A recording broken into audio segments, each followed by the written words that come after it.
अरे ओ बुड्ढे, बाहर आ जा। अरे चिल भाई, शेठ जी, आप इतनी रात को और इतनी तेज बारिश में यहाँ कैसे? और ये साथ में कौन है? अब ये इस घर के नए किराएदार हैं। चलो अब जल्दी से घर को खाली करो। सुंदरबन जंगल से थोड़ी दूरी पर सहारा नाम का एक जंगल था। उस जंगल में एक चील ने एक बहुत बड़े पेड़ पर बहुत सारे घोंसले पंछियों को किराए पर दिए थे।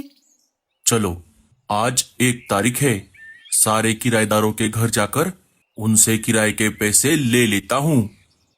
चील पेड़ के पास आ जाता है।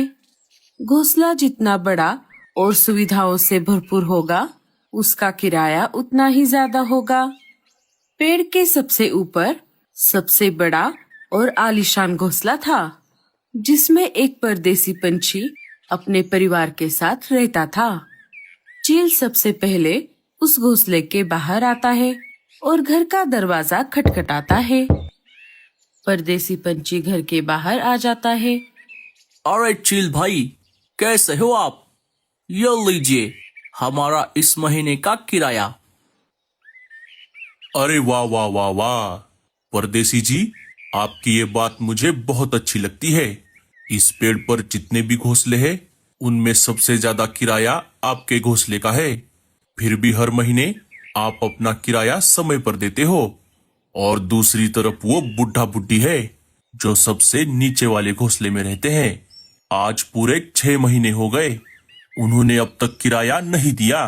जब भी मैं उनके पास किराया मांगने जाता हूँ, उनमें से कोई एक बीमार पड़ा रहता है और घर से बाहर निकाल दिया तो उस टूटे फूटे घोंसले के लिए नया किराएदार भी नहीं मिलेगा। वो सब हमें नहीं पता। आप जल्द से जल्द उन्हें घर से बाहर निकालो। उन दोनों की वजह से हम भी बीमार पड़ जाएंगे।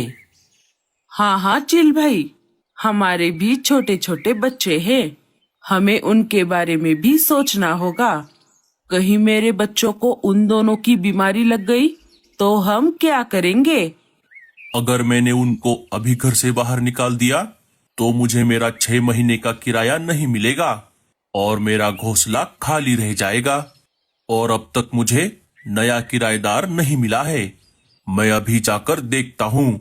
आज मुझे मेरे पैसे मिल गए तो ठीक, नहीं तो जिस दिन मुझे नया किराएदार मिलेगा, उस दिन मुझे पैसे मिले या ना मिले, मैं उसी दिन उन्हें घर से बाहर निकाल दूंगा। इतना बोलकर चील वहाँ से निकल पड़ता है। एक एक करके वो बाकी सारे घोंसलों के पंछियों से किराए के पैसे ले लेता है। आखिर में चील सबसे नीचे वाले घोंसले के बाहर आ जाता है, जहाँ वो बूढ़ा परिवार रहता था। अरे ओ बुड्ढे, घर से बाहर निकल और मुझे मेरे किराए के पैसे दे दे। आज पूरे 6 महीने हो गए हैं, तूने अभी तक मेरे पैसे नहीं दिए। या तो मुझे मेरे पैसे अभी दे दे, नहीं तो मेरे घर से बाहर निकल। चील भाई, मेरी पत्नी बहुत दिनों से बीमार है, इसीलिए मैं अब तक आपके पैसे नहीं दे पाया। लेकिन मैं जल्द ही कुछ काम ढूंढता हूँ और जैसे ही मुझे कोई काम मिल जाएगा, मैं आपके पैसे दे दूंगा। अगर मैंने इसे अभी घर से बाहर निकाल दिया तो मुझे मेरे पैसे नहीं मिलेंगे और नया किराएदार मिलने तक मेरा घोंसला भी खाली रहेगा। अरे चील भाई, क्या हुआ? आप कहाँ पर खो गए? ठीक है, अभी तो मैं चला जाता हूँ, लेकिन तू एक बात का ध्यान रखना कि जब तक मुझे नया किराएदार मिलता है, बस तब तक तुम यहाँ हो। जिस दिन मुझे नया किराएदार मिलेगा, उस दिन मैं तुझे घर से जरूर बाहर निकालूंगा। इसीलिए जल्द से जल्द पैसों का इंतजाम कर देना। चील वहाँ से चला जाता है। अजी, अब हम क्या करेंगे? मैं जरा बाहर जाकर कुछ काम ढूंढता हूँ। बूढ़ा पंछी काम की तलाश में यहाँ वहाँ भटक रहा था।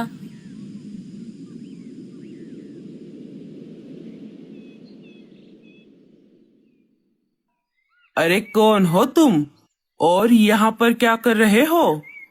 बेटा, मुझे काम की बहुत जरूरत है। क्या तुम मुझे कोई काम दे सकती हो? मेरे घर में तो बहुत सारा काम है, लेकिन तेरी उम्र देखकर ये लग रहा है कि तू वो काम नहीं कर पाएगा। इसीलिए तू कोई और घर देख ले। अरे नहीं नहीं, तुम ऐसा मत कहो। तुम्हारे घर का जो भी काम होगा वो मैं कर दूंगा। मुझे काम की बहुत जरूरत है। मेरी पत्नी बहुत बीमार है। नहीं रे बाबा, अगर काम करते करते तुझे कुछ हो गया तो उसकी जिम्मेदारी कौन लेगा? तू यहाँ से चला जा। बूढ़ा पंछी वहां से निकलकर अपने घर की तरफ वापस निकल पड़ता है। रास्ते में उसे परदेसी पंछी की अनाज की दुकान दिख जाती है। अरे ओ बुड्ढे, तू यहाँ क्या कर रहा है? शेठ जी, मुझे काम की बहुत जरूरत है। क्या आप मुझे कोई काम दे सकते हो? काम तो वैसे बहुत सारा है, लेकिन क्या तू कर पाएगा? हाँ हाँ शेठ जी, मैं जरूर करूंगा। परदेसी पंछी बूढ़े पंछी को दिन भर अनाज की बोरियां उठाने का काम दे देता है। रात हो जाती है। शेठ जी, मेरी आज की दिहाड़ी? हाँ हाँ, ये ले, और कल सुबह जल्दी आना। शेठ जी, ये तो बहुत कम है। अगर तुझे ये पैसे कम लग रहे हैं तो तू कोई दूसरा काम देख ले।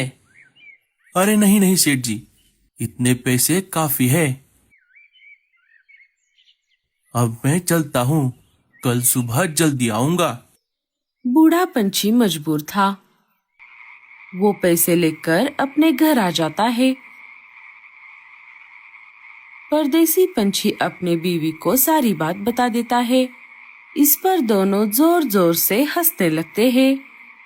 आप उस बुढ़े को बहुत काम लगाओ और बदले में कम पैसे देना। सुबह हो जाती है। सुबह होते ही बूढ़ा पंछी काम के लिए चला जाता है। तभी थोड़ी ही देर में परदेसी पंछी का बेटा छुपन छुपाई खेलते हुए बूढ़े पंछी के घर में चला जाता है। ये सब परदेसी पंछी की बीवी देख लेती है और गुस्से से आग बबूला होकर बूढ़े पंछी की बीवी को बहुत डांटती है। अरे ओ बुढ़िया, तूने तेरे घर का दरवाजा खुला क्यों छोड़ दिया? अगर तेरी बीमारी मेरे बेटे को लग गई तो इसकी जिम्मेदारी कौन लेगा? पता नहीं कहाँ से आ जाते हैं। जब से यहाँ आई है तब से फोकट में यहाँ पर रह रही है। जब दोपहर को परदेसी पंछी खाना खाने के लिए घर आ गया तब वो सारी बात उसे बता देती है। सुनिए जी, आप कुछ भी करो, लेकिन उस बुढ़ा बुढ़ी को कैसे भी करके यहाँ से भगा दो। जब बूढ़ा पंछी अनाज की बोरी एक जगह से उठाकर दूसरे जगह रख रहा था तब भारी वजन की वजह से उससे वो बोरी नीचे गिर जाती है और सारा अनाज सब तरफ फैल जाता है। अरे ओ बुढ़े, ये तूने क्या कर दिया? शेठ जी, मुझे माफ कर दीजिए। मैं अभी ये सारा अनाज उठा लेता हूँ। अब ये सब रहने दे और यहाँ से चला जा। परदेसी पंछी बूढ़े पंछी को काम से निकाल देता है। रात हो जाती है। अचानक से जंगल में तेज बारिश शुरू हो जाती है। अरे ओ बुड्ढे, बाहर आ जा। अरे चिल भाई, शेठ जी, आप इतनी रात को और इतनी तेज बारिश में यहाँ कैसे? और ये साथ में कौन है? अब ये इस घर के नए किराएदार हैं। चलो, अब जल्दी से घर को खाली करो। अरे चिल भाई, आप ऐसा मत करो। अब इतनी रात को और इतनी तेज बारिश में हम कहाँ जाएंगे? मेरी पत्नी बहुत बीमार है चिल भाई। वो सब मुझे नहीं पता। चलो चलो, जल्दी से घर को खाली करो। चिल उन दोनों की एक भी बात नहीं सुनता और उन्हें घर से बाहर निकाल देता है। अजी, अब हम कहाँ जाएंगे? अब हम इस जंगल में नहीं रहेंगे। चलो, यहाँ से चलते हैं।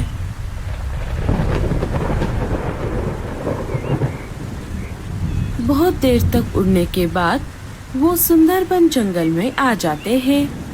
सुनिए जी, वो देखिए, उस पेड़ पर एक घोंसला दिख रहा है। चलिए हम वहाँ पर जाकर उनसे मदद मांगते हैं।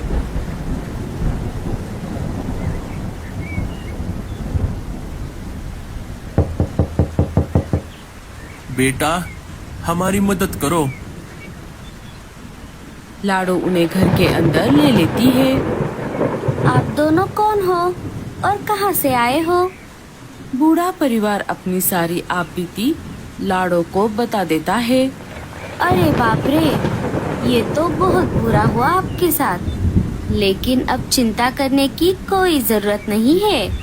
आप जब तक चाहो यहाँ पर रह सकते हो। लाडो समय ना गवाते हुए डॉक्टर उल्लू चाचा को बुलाकर लेकर आती है। डॉक्टर उल्लू चाचा बूढ़ी चिड़िया की जांच कर लेते हैं और उन्हें दवाई दे देते हैं। माँ जी, आप चिंता मत करो, 1-2 दिनों में आप बिल्कुल ठीक हो जाओगी। 1-2 दिन बीत जाते हैं। बूढ़ी चिड़िया अब बेहतर महसूस कर रही थी। लाडो बेटा, तुम्हारा ये एहसान हम जिंदगी भर नहीं भूलेंगे। अरे माँ जी, आप ऐसा मत कहो, मैं आपके बेटी जैसी हूँ। जंगल के सारे पंछी मिलकर बूढ़े परिवार के लिए एक पेड़ पर एक शानदार घर बना देते हैं। बूढ़ा परिवार वहाँ पर हंसी खुशी से रहने लगता है। तो दोस्तों, कैसी लगी आपको हमारी ये कहानी और इस कहानी से हमें क्या सीख मिली, हमें कमेंट्स में जरूर बताना। और स्टोरी अच्छी लगे तो लाइक, शेयर और चैनल को सब्सक्राइब जरूर कर देना।